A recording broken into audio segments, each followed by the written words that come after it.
All right, the Detroit Lions have completely changed the narrative on one of our best players, just an absolute stud. And I have to admit, like when we first brought Jared Goff in here, and I'm not talking about this season. Yes, I'm partially talking about this season. We're going to talk about what he's doing, and you're going to hear me talking about it again. And I'm going to talk about it until he wins one, darn it. All right? You're talking about a guy that is an MVP candidate. And the Detroit Lions have changed the narrative of Jared Goff's career. Jared Goff has changed the narrative of his career. He's off to a great start, but it's so much more than that. This was Jared Goff's 70th start with Detroit. That's significant. Why? Because that's one more game than he started for the LA Rams, which officially makes him more Detroit than LA. Now, in my mind, he's always been more Detroit than LA because he's only been good here. I mean, he had, yes, the rough start. Anybody would with that roster. Even Matthew Stafford would have been having putrid numbers with that roster.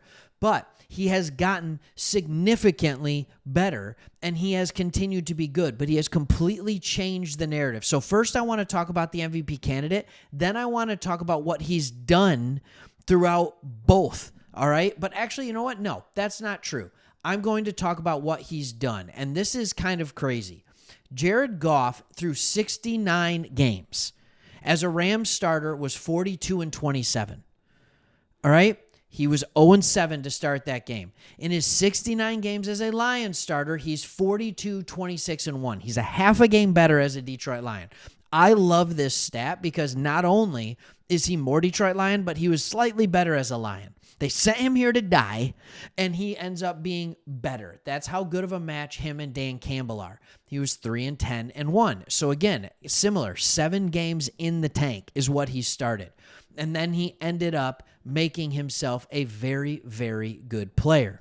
So what I love about this, by the way, he's 43-26-1 now after that win against Cincinnati. But he's compiling different things, and I think people are just wondering, like, I can show you all the numbers from years past, but let's just go to this year. Let's just go to this year.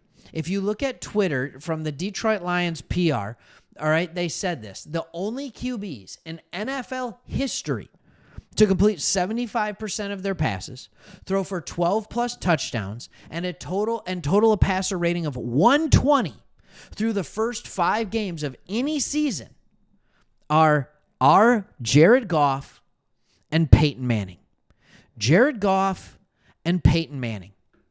And here's the thing that I need to talk about when I watch Jared Goff, and I'm not going to apologize for it anymore. I was talking to a coworker who is a Tom Brady diehard, right? He just loves the guy to the point of a fault, right? Now, I'm a Michigan fan, right? So I get that Tom Brady love. That's why he loves him. I just didn't enjoy Tom Brady as a Patriot. I'm sorry, I didn't. And, but here's the deal. When I watch Jared Goff play, when I see a guy that has lack of mobility, when I see a guy that is absolutely surgical with the football, I do think of guys like Tom Brady. I do think of guys like Peyton Manning. And his numbers that he's starting to put up in his career are starting to be similar to those types of players. It is. And what I love about the beginning of this year is there's no more stats being thrown out about Jared Goff is 0-10-1 or whatever without Ben Johnson or Sean McVay as his coordinator. It's like, why do we try so hard to make these stats? Well, now he's 4-1 this year with John Morton. All right? And they're doing just fine. And they have a banged up offensive line. Everything we ever said about Jared Goff, everything we've ever said about Jared Goff is just this constant, hey, he's a great quarterback as long as he has great protection, right? Well, guess what? In the last game, there was no Taylor Decker. There were 3 plays where he never even had a chance. There were multiple other plays where he was under pressure. Giovanni Manu could not hold up against Trey Hendrickson. What an awful first matchup for Manu to get his first start. It looked terrible. He just flat out missed. It was almost like he wasn't there on multiple times. But guess what Jared Goff did? He just put together a near perfect game. Like, he was fantastic. And when you look at him throughout this season, let's go ahead and let's just take a look at it. All right, when we're looking at passing yardage, here he is in the top 10. He's right here. He's right here with fewer pass attempts than most of the people ahead of him. Fewer than everybody but Sam Darnold, actually. The most efficient guys with their yardage are Sam Darnold and Jared Goff. But it's more than just that. When you look at completion percentage, all right, for the first guy, by the way, isn't it awesome that David Montgomery is tied for first in completion percentage? That's hilarious. 1 of 1. When you get past the guys who have only thrown a few balls, Jared Goff has the highest completion percentage of any full-time starter. Any full-time starter. Highest completion percentage. Doesn't have the most yards, has the highest completion percentage. You know what else he has? The highest touchdown percentage. And by the way, a touchdown interception ratio of 6-1 is pretty darn good. It's pretty darn good. And you see Matthew Stafford right here. Oh, well, Stafford has more yards. Yeah, because he's throwing the ball more. His yards per attempt are the exact same. His completion percentage is significantly worse. Okay? Look at QB rating.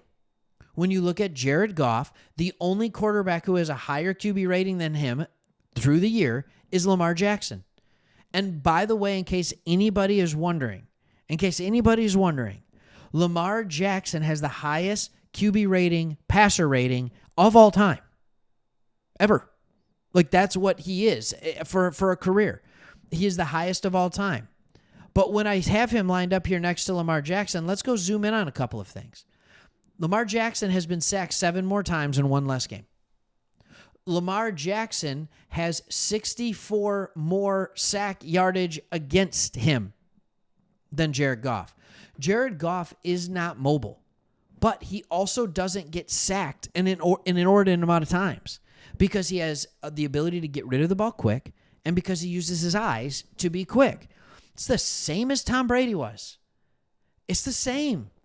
And like, I'm sick of hearing the narrative that just because maybe he doesn't look as pretty doing it because his throwing style and he kind of looks like a Slenderman out there or something, like Gumby or Slinky or whatever. Like, yeah, I will admit that to be true. Like, he looks weird, right? But especially when it's all blue or all white, like, give him some two-tone. It helps the guy out. That's all I'm saying.